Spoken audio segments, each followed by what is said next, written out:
Bonjour à toutes et à tous. Nous allons terminer cette matinée par la présentation du livre AMSOL avec Philippe Liozu et en tenant compte évidemment que c'est un livre de 4 rédacteurs, Laurent Briançon, Philippe Liozu, Bruno Simon et moi-même. Alors au sommaire, tout d'abord, pourquoi un livre français sur l'amélioration et le renforcement des sols? On décrira les objectifs du livre, on définira le plan type de chaque chapitre qui décrit une technique particulière, on donnera les contenus du livre, on se focalisera seulement sur quelques points importants des tomes 1 et 2, et on finira évidemment par les remerciements. Alors tout d'abord, pourquoi améliorer et renforcer les mauvais sols? Par exemple, pour fonder un dallage, nous avions 2 techniques traditionnelles.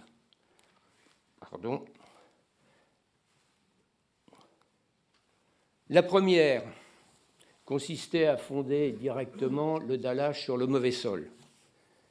Technique de moindre coût qui fut utilisée dans des temps anciens, qui, évidemment, comme elle entraîne des tassements importants, conduit à des conditions d'utilisation de l'ouvrage très difficiles. Actuellement, ces conditions sont inacceptables. Donc, c'est un moindre coût, mais un risque qui est inacceptable. À l'opposé, eh bien, la deuxième solution consiste à fonder un plancher porté sur des pieux. Le risque est alors réduit, mais le coût devient exorbitant.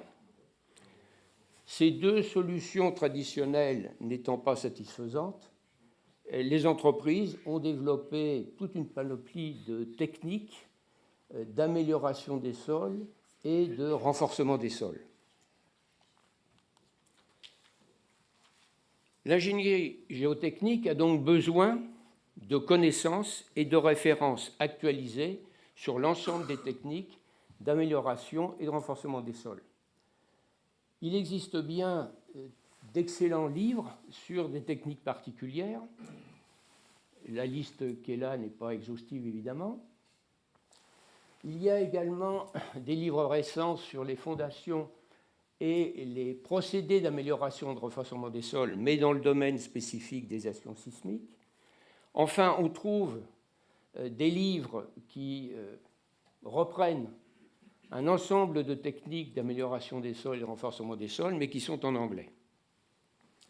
Donc, devant son constat, on a considéré qu'en 2018, il y avait place pour un livre français qui reprenne l'ensemble des techniques et les actualise d'amélioration et de renforcement des sols.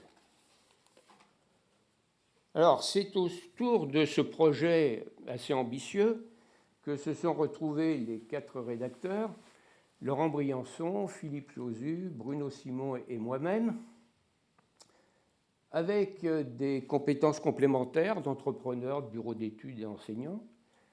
Chacun a son secteur d'activité propre, mais nous avons tous des actions croisées. Les entreprises et les bureaux d'études participent largement à l'enseignement de la géotechnique. D'autre part, et parallèlement, les enseignants apportent leur concours sur des projets d'entreprise, par exemple par des missions d'instrumentation ou par des missions d'études.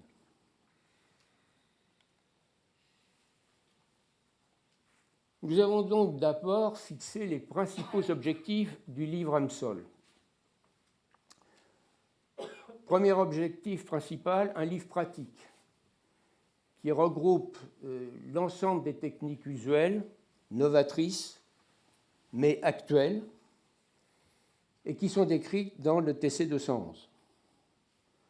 Deuxième objectif principal, permettre aux maîtres d'ouvrage de comprendre les raisons du choix de l'ingénierie géotechnique dans une approche à la fois technico-financière, mais en maîtrisant les risques.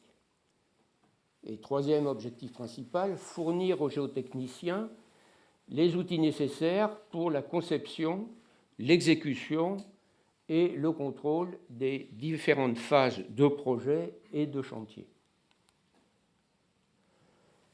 Pour atteindre ces objectifs, nous avons sollicité une forte contribution des entreprises. Ces entreprises nous ont apporté leur expertise, mais également toute leur REX, tout leur retour d'expérience très important, que ce soit en France ou à l'étranger. Nous avons défini un plan type pour chaque chapitre qui traite d'une technique particulière. Tout d'abord, un historique plus ou moins développé, une présentation détaillée de la technique, une compréhension des mécanismes et des comportements de chaque technique, définition des modèles et des moyens de calcul qui sont très utiles dans la conception de l'ouvrage, les différentes phases d'exécution des chantiers, un chapitre important sur les suivis qui concerne à la fois, comme on vient de le voir, instrumentation et contrôle, 2 chapitres sur les retours d'expérience, d'ouvrages courants et d'ouvrages exceptionnels en France et à l'étranger.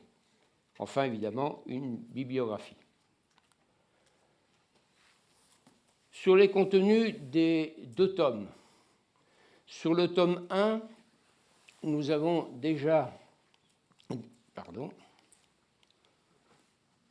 Sur le tome 1, nous avons déjà développé les 2 premiers chapitres, reconnaître et décrire le comportement des sols, et les investigations géotechniques, qui sont le socle pour toute étude sérieuse d'un ouvrage géotechnique.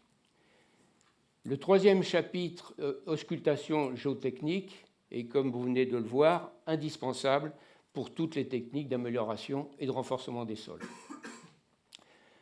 Le contenu de livre AMSOL s'est largement inspiré de la classification du TC 211 qui organise en 4 catégories, A, B, C et D, les différentes techniques d'amélioration et de renforcement des sols. Dans le tome 1, nous avons traité les catégories A et B. Par rapport au TC 211, il y a certaines techniques que nous n'avons pas étudiées, des techniques qui sont généralement inhabituelles en France, comme par exemple l'électroosmose. Le tome 2 comporte également 9 chapitres. Il traite là des catégories C et D. Par rapport au TC 211, nous n'avons pas le chapitre sur les injections de compensation. Nous avons considéré qu'elles étaient plutôt réservées à un domaine très spécifique des travaux souterrains. En revanche, nous avons ajouté un chapitre sur l'amélioration des sols par injection de résine expansive.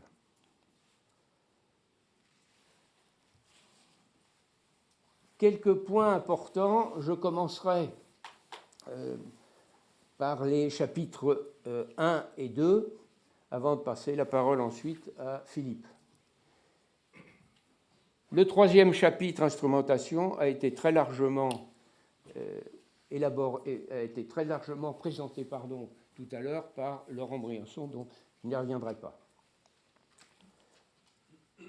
Pour le chapitre 1, nous avons développé la reconnaissance, la description et la classification des sols organiques. Nous avons rappelé la classification des tourbes de Von Post, qui classe les tourbes suivant 10 degrés d'humification, et cette classification est très utilisée à l'étranger. En France, elle a été simplifiée par le LCPC en 3 sous-groupes: tourbes fibreuses, tourbes semi-fibreuses, tourbes amorphes. Concernant le fluage, on décrit les lignes temps de Bjerrum, qui s'applique d'une part au calcul de la contrainte de préconsolidation en fonction de la durée de fluage, mais qui nous sert aussi pour le calcul des surcharges excédentaires temporaires dans le cadre des préchargements qui permettent de vieillir le sol et de diminuer l'étassement de fluage.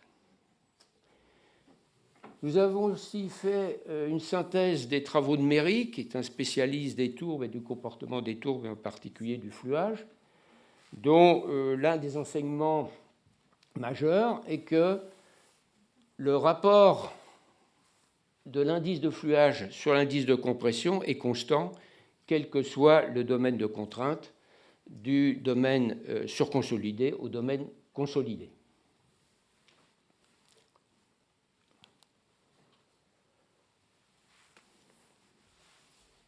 Pour les investigations géotechniques, nous avons développé du général, du cadre général, géologie, hydrogéologie, au sondage ponctuel, carotté, destructif ou CPT. Pour les sondages, nous avons privilégié le développement des pénétromètres en considérant que c'était un outil bien adapté à la reconnaissance des sols mous. Sur la partie droite de la diapo, vous voyez un dépouillement automatique d'un piézocône d'après l'indice de Robertson qui dépend à la fois de la résistance de pointe et du rapport de frottement normalisé. Cet indice de Robertson permet par corrélation d'obtenir directement une coupe lithologique indicative.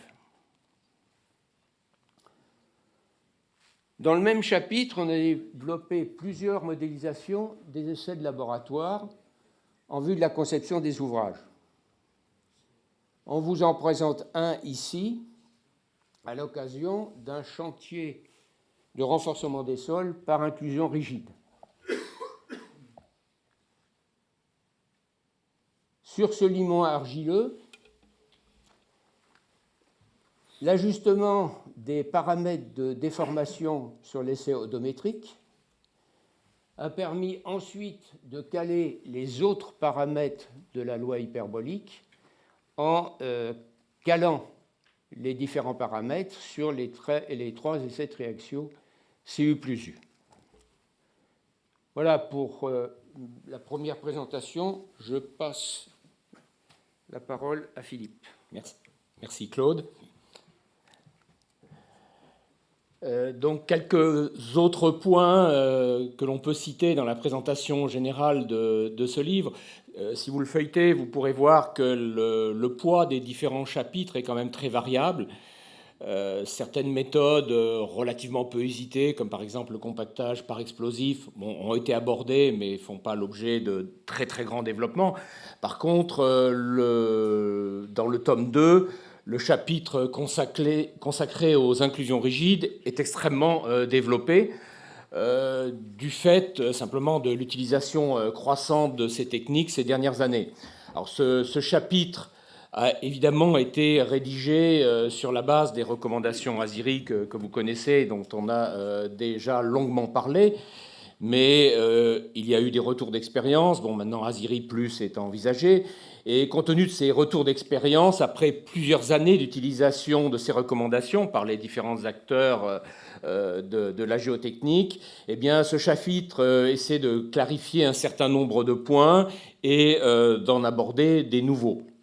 Alors, par exemple, vous savez que dans les inclusions rigides, cet aspect de dimensionnement est quand même relativement complexe par rapport à d'autres techniques d'amélioration ou de renforcement des sols. Et donc là, on a essayé vraiment de développer la démarche d'élaboration et de validation des modèles numériques dans toutes ces étapes successives, hein, parce que c'est un point crucial dans le dimensionnement. Les vérifications ASIRI ont été détaillées également en référence aux normes des fondations NFP 94 261 et 262 qui sont sorties postérieurement. Enfin, dans ce chapitre sur les inclusions rigides, on a également explicité de façon assez détaillée la prise en compte des nappes de renforcement dans le matelas. Bon, ce point a déjà été évoqué lors de précédentes présentations, et fera l'objet de développement dans Aziri+, mais ce point est abordé dans le livre. Excusez-moi, je suis allé un petit peu trop vite. Une autre méthode qui fait l'objet d'un assez grand développement dans le tome 2 du livre est le Soil Mixing ou Deep Mixing Method. C'est une méthode qui n'a peut-être pas encore eu en France tout le développement qu'elle a dans certains autres pays à l'étranger, mais on constate quand même que beaucoup d'entreprises actuellement font beaucoup de recherche et développement sur ces techniques pour mettre au point des nouvelles technologies performantes. Et on constate également que ces techniques font l'objet d'applications très importantes sur des projets d'envergure. Je citerai par exemple l'exemple de l'extension de l'aéroport de Hong Kong, je crois dont il sera question cet après-midi, où la technique du soil mixing est vraiment d'importance. Alors donc dans le livre, on a essayé de présenter une panoplie assez exhaustive de toutes les technologies utilisées, parce qu'il y a beaucoup de variantes suivant les entreprises, suivant les pays.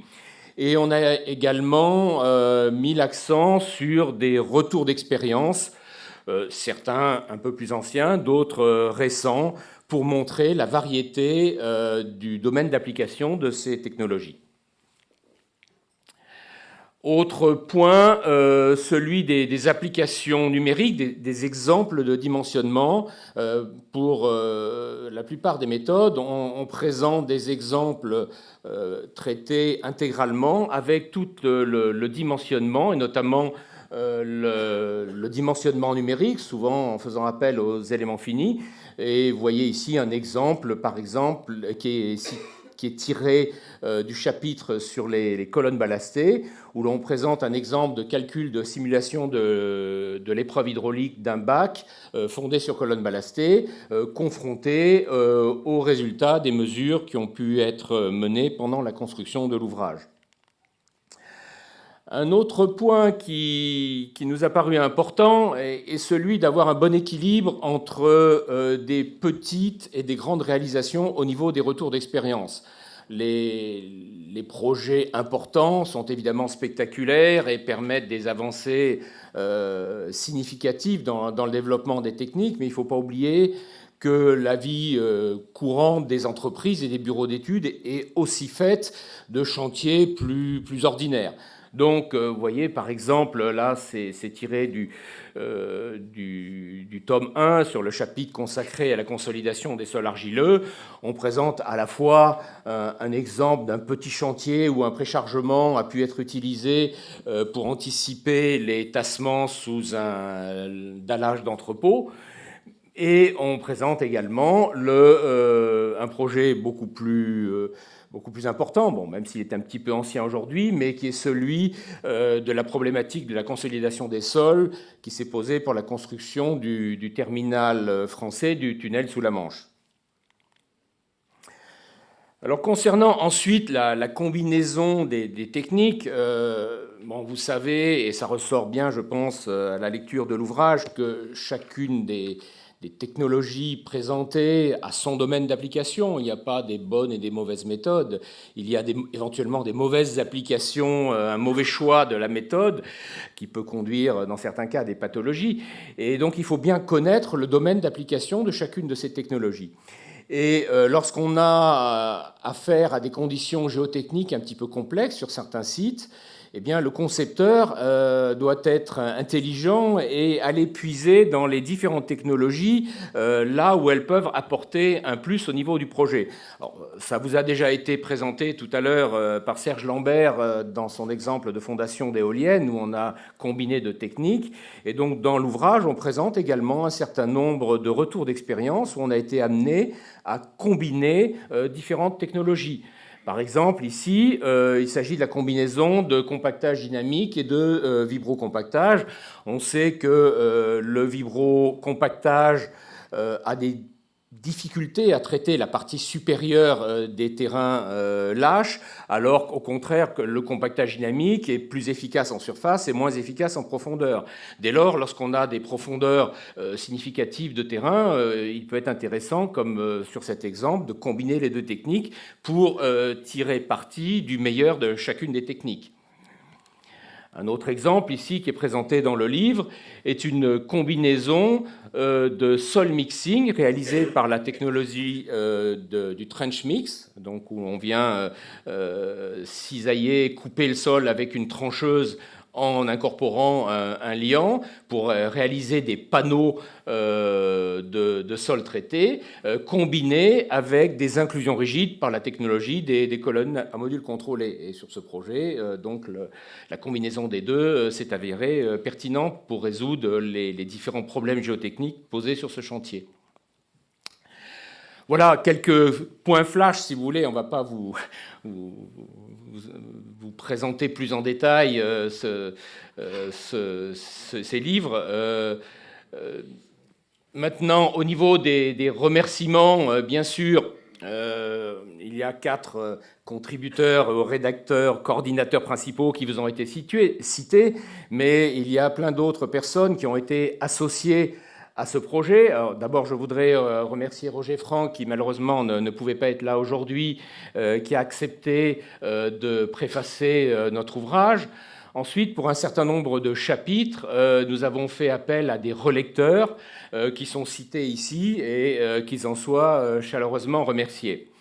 Alors, vous imaginez également que pour la rédaction de cet ouvrage, qui a duré plus de 2 ans, nous avons dû nous réunir un certain nombre de fois. Et donc là, je voudrais remercier Terrasol, en la personne de Valérie Bernard, pour le support logistique qu'ils nous ont apporté, en nous permettant de nous réunir dans les locaux de Terrasol. Enfin, bien entendu, cet ouvrage n'aurait pas pu voir le jour sans un éditeur, et donc les éditions du Moniteur sont ici remerciées, en la personne de Claire de Gramont, la directrice des éditions, Thierry Crémer, directeur éditorial, Carole Trochu, qui a été notre interlocutrice au quotidien pour avancer dans la rédaction de cet ouvrage, ainsi qu'Alain Boudeveille, qui s'est occupé des illustrations. Et comme c'est un ouvrage qui est quand même très illustré, avec beaucoup de schémas, c'était un très gros travail. Alors, on va maintenant pouvoir passer à la pause déjeuner. Je voudrais vous signaler que des exemplaires du premier tome de cet ouvrage sont disponibles à la consultation pendant la pause déjeuner et pendant la pause de l'après-midi. Donc là, le tome 1 est sorti. Et le tome 2 sortira au mois de juin prochain, donc suivra très très rapidement. Voilà, je vous remercie de votre attention et je vous invite donc à monter... Ah, pardon. Philippe peut dire quelque chose. Je voulais vous inviter à monter pour le cocktail et remercier les entreprises qui nous ont aidés pour ce cocktail. Voilà, je te remercie. C'est juste... merci à Philippe.